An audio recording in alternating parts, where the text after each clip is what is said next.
নমস্কার। প্রথমে বলি যে স্বপ্ন কখন পূরণ হয় না, যখন স্বপ্ন আর মানে ড্রিমস আর এক্সপেকটেশন এই দুটোর মধ্যে না সাংঘাতিক তফাৎ আছে। এই দুটোর যদি দূরত্ব আমরা না বুঝতে পারি তাহলে আমরা মনে হয় যে ওই একটা ওয়ার্ড আছে বাংলাতে, লেজি গোবরে হয়ে যেতে হয় অনেক সময়। ঠিক তেমনি প্রথমত আমার ড্রিমস কি আমি যদি সেটা জানতে পারি, এবং স্বপ্ন যদি আমাদের স্যার এপিজে আবুল কালামের ভাষায় যদি বলতে হয় যে যেটা ঘুমিয়ে দেখে মানুষ সেটা কখনোই স্বপ্ন নয়, যেটা ঘুমাতে দেয় না সেটাই হচ্ছে স্বপ্ন। তো তো আমাকে আমাকে আমাকে যেটা ঘুমাতে দেবে না, যেটা আমাকে সবসময় তাড়িয়ে নিয়ে চলবে, আমার খেতে গেলে আমাকে ডিস্টার্ব করবে, আমাকে ঘুমাতে গেলে ডিস্টার্ব করবে, যেটা না হলে আমার হবে না, এটা হচ্ছে আমার ড্রিমস। তো এই জায়গাটা পাওয়া অবধি আমি সব রকম স্বার্থত্যাগ করতে রাজি আছি।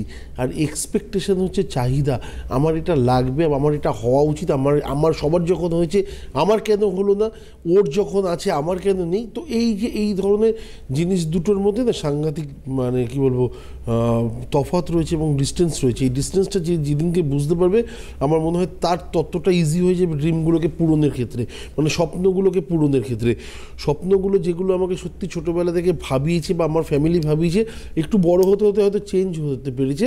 যেটা হয়তো আমাকে বলা হয়েছিল ডাক্তার হব, আমার হয়তো ডাক্তারটা ডাইরেক্টর থেকে ওই কাটা ছেঁড়ার মধ্যে পছন্দ না, কিন্তু রেডিওলজি হওয়ার জন্য আমি পারফেক্ট ছিলাম বা আমার সেই রকম টেকনিক্যাল মানে বুদ্ধিগুলো রয়েছে।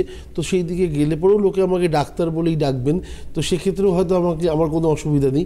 তো সেই জায়গাটার দিকে যদি তাকিয়ে আমি ভাবি যে সেই জায়গাটাও লাভ করা হয়েছে, সে তাতেও ড্রিম কিন্তু পূরণ হচ্ছে।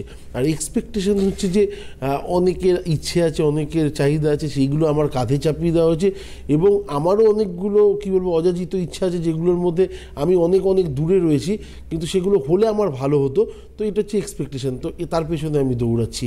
তো এইটা পাওয়ার থেকে এটা পাওয়া অনেক ইজি, যেটা আমাকে আমার মধ্যে ক্ষমতাগুলো আছে এবং আমি তার যদি একটু বহির্প্রকাশ করি অটোমেটিক্যালি আমার হওয়ার সম্ভাবনাটা প্রবল।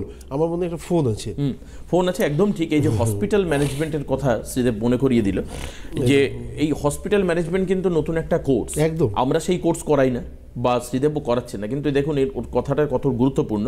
এই আজকে আমরা ডাক্তার, কিন্তু আমরা মেডিকেল সেক্টরটাকেই ভুলে গেছি। এই যে রেডিওলজির কথা শ্রীদেব বলে, আমি পাশাপাশি প্যাথোলজির কথা বলছি। আজকে বিভিন্ন সরকারি হাসপাতালে প্যাথোলজিস্টের অভাবের জন্য কোটি কোটি টাকার মেশিনারিজ বন্ধ হয়ে পড়ে রয়েছে। আমি সরকারি বিভিন্ন চিকিৎসা ক্ষেত্রের কথা বলছি, প্যাথোলজিক্যাল ল্যাব এক্সপার্টিজ আজকে নেই। আমরা এটা নিয়ে খুব একটা ভাবি না। অর্থাৎ এগুলো হচ্ছে ভাবনা। একজন গুরুদেব তার ছাত্রকে বলেছিলেন যে you may die for the dream. তখন স্টুডেন্ট বলছে may I die for the dream? বলছে ইয়েস ইউ মে ডাই।